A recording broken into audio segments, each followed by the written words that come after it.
Back then, when I was a young woman, there were still witches. That was what Nana Alba used to say when she told Minerva bedtime stories.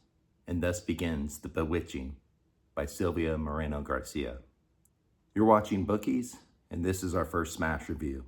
A Smash Review is when I purchase a novel and I read it all the way through in order to get a video review out to you as soon as possible so you can determine whether you want to read it or not.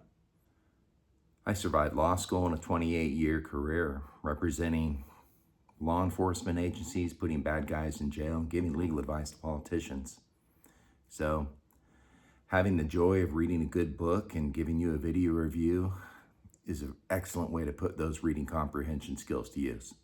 All in an effort to help you decide whether you want to buy The Bewitching. Please like and subscribe.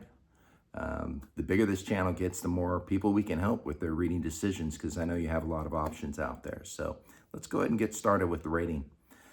I'm going to give The Bewitching by Silvia Moreno-Garcia a 3.75 out of 5. It's a pretty good book. If you're one of those people that only wants to read 5-star books, you should probably pass this one up. However, if you want to be entertained with a novel that is more of a mystery than it is a gothic horror that's going to scare you and keep you up at night, this book's going to fit the bill. We have two settings in this book. The first is in New England at Stoneridge College. Despite the fact that it's in New England, there's no connection to the Salem witch trials in this novel, so don't think that's a thing here. The other setting is rural central Mexico. Essentially, the story unfolds around 3 timelines, each centered on some pretty remarkable women. The first timeline is in 1908, when we have the story of Alba. Alba mourns the loss of her father and her brother. Ultimately, Alba suspects some measure of foul play in both of their deaths. She suspects that the family has been bewitched. The mystery part of this novel, and this timeline in particular, is not so much the conclusion that the family is being influenced by dark powers, but it's in the discovery of whom is bewitching the family. Alba's learned some rudimentary folk magic, the kind of magic that helps you protect your crops or your livestock, protects you against evil, or causes somebody to fall in love with you. She'll have to use these skills to protect herself and her family. The second timeline is in 1934. We have the story of Beatrice Tremblay. Beatrice is a student at Stoneridge College, and she's also a budding horror author. She gains fame in her novel, The Vanishing, in which she wrote about the real-life disappearance of her friend, Virginia. Her friend, Virginia, was a spiritualist who dabbled in the occult. Our third timeline takes place in 1998, and we have the story of Minerva. Minerva, also a student at Stoneridge College, same as Beatrice. Minerva, of course, is Mexican, but is enrolled at Stoneridge in order to complete her thesis on Beatrice Tremblay.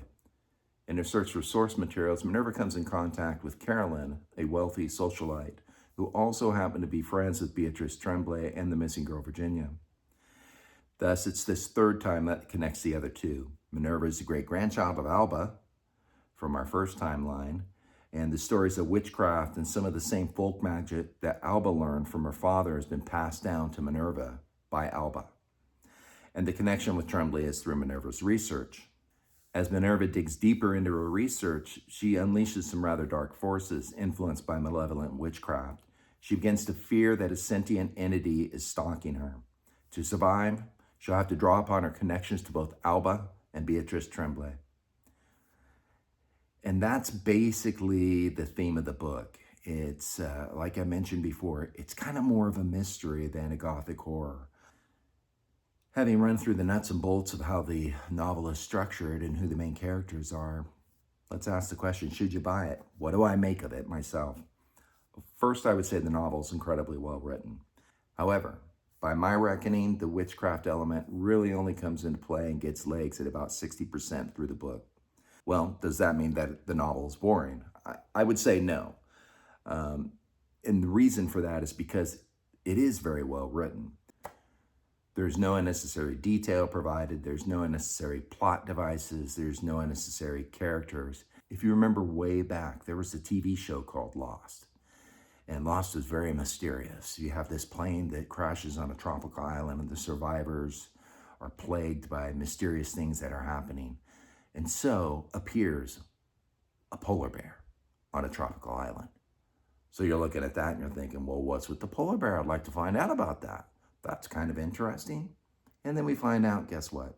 That's the only appearance the polar bear makes. Pointless. Absolutely pointless. And the point behind that story is to tell you that there are no polar bears in this book. It's well written. So yeah, the fact that it takes about 60% of the book to really kind of get into the quote unquote scary stuff doesn't mean that you shouldn't read it. It doesn't mean that the story's not advancing. Really, the detail gives the story meaning, so be patient. Is it scary? That's kind of a subjective thing, of course, I don't think so. It doesn't have, Pet Sematary level of scare or The Exorcist level of scare. I really think the novel's more of a mystery. The witchcraft gives the story context, and it plays a pivotal role in resolving the conflicts presented by the plot. But there's nothing particularly, keep you up late at night because you're afraid to turn off the light kind of scary about this book. So what did I really like about it? Well, actually it goes back to the witchcraft. I like that element. Here, witchcraft is a malevolent evil. So this isn't kind of the Harry Potter magic where you're making things levitate and it's cute kid stuff. The witchcraft in this novel will kill you, if not prevented. So I like that.